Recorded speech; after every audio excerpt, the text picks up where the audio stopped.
Hi, you one. I hope you're doing well.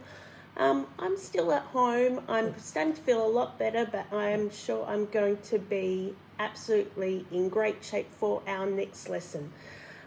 What we are going to do today is we're going to start making an artwork for Easter because Easter's just around the corner, and I know that you've started to practice drawing some rabbits.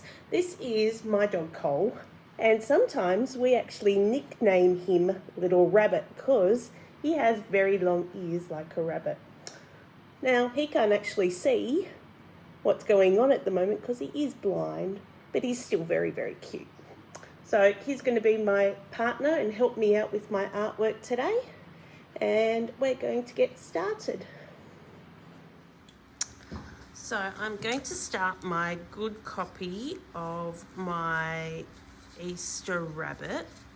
And so I've got a nice big thick sheet of nice thick paper. It's A3. And so before I started, I obviously did practice drawing my rabbit. And you can see how the page is divided into 4. And I did add a few different things to my rabbit. So this one I gave him a floppy ear and I gave him some teeth. On this one I gave him, I guess, a bit of a more fuzzy furry looking face. So you might want to change something on the face, but you don't have to, you can just stick to the original one. So I'm going to start on my big page. First thing I do need to do is put my name and my class, whether it's 1.1 or 1.2 on the back. And whatever colour table you sit at today, I'm going to sit at the blue table. Now I'm going to turn over my sheet. And you can start by folding your page into 4 or in half, so once. So I've got the middle line, and now I'm going to go the other way and fold it the other way. So now I can see I've got my 4 sections and I know the exact middle of my page. Now when I'm drawing super lightly because I can rub out my working outlines. So I'm going to start with the round part here. So when I'm drawing, I'm trying to almost make it symmetrical. So I've got a semicircle on this side, and so I have to copy the semicircle on that side. And then from the bottom here, I'm going to come up, and it comes in a little bit at that halfway line, coming this way, coming up. And I don't mind if I've got a couple of lines because if I have some working outlines, I can rub them out later on. From here, I'm going to come up to where the top of the head is. So I'm looking, see how this actually dents in. So there's that shape, and I'm going to copy that onto this side, and it kind of comes in a little bit there. From here, I found it a little bit easier doing these lines coming up from the side of this circle part here, coming up to the side, and coming up to the side.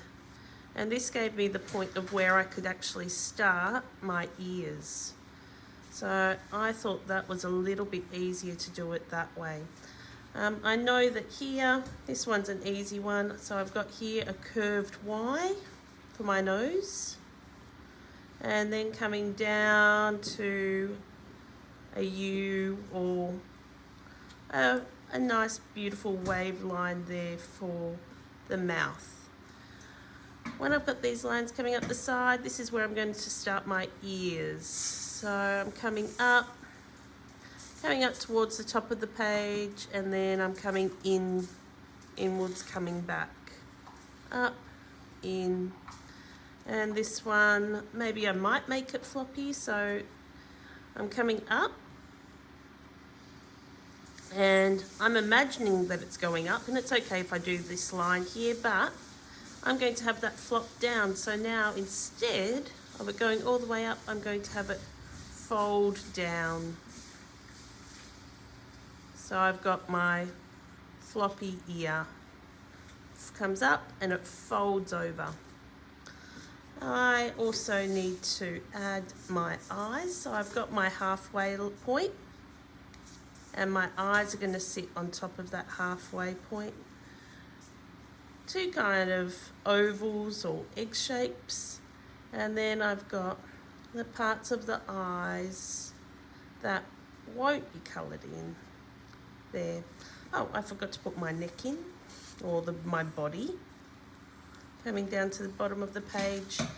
And I'm going to add the inside of my ear, because I like that inside ear line. And I don't think I'll add my teeth, but I think I'll add my furry bits on the outside of my rabbit. So I've got my fuzzy lines coming down here. This is a very old, wise rabbit because he's got his fur on the side of his face. Maybe this one is a bit of an Easter bunny. So now that I've got that, I can rub out any of the lines that I don't like. And one thing I don't have here on my desk is an eraser. So I might have to leave my lines and rub them out later. My next step is to get one of these black slicks. Now I've got a container of them at the whiteboard. So if you have a look on that shelf below the whiteboard, you'll see them there. So these are like crayons, but they are more like paint. So you have to be very careful with them. We're not going to have them open for very long, so we're going to definitely make sure they don't dry out.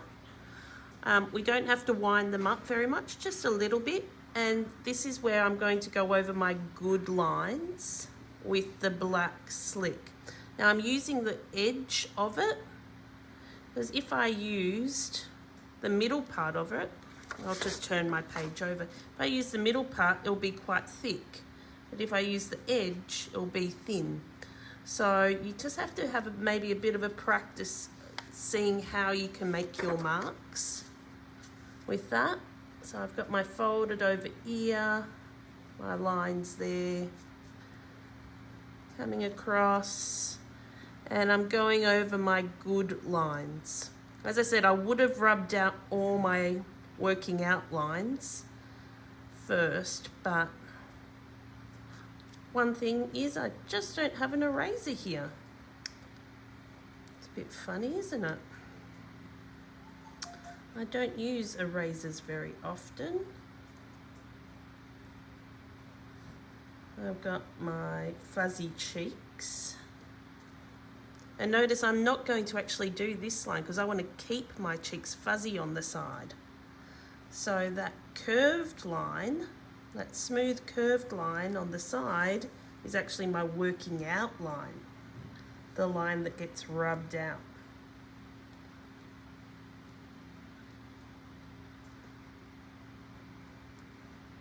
And there's my nose, my mouth, and my body.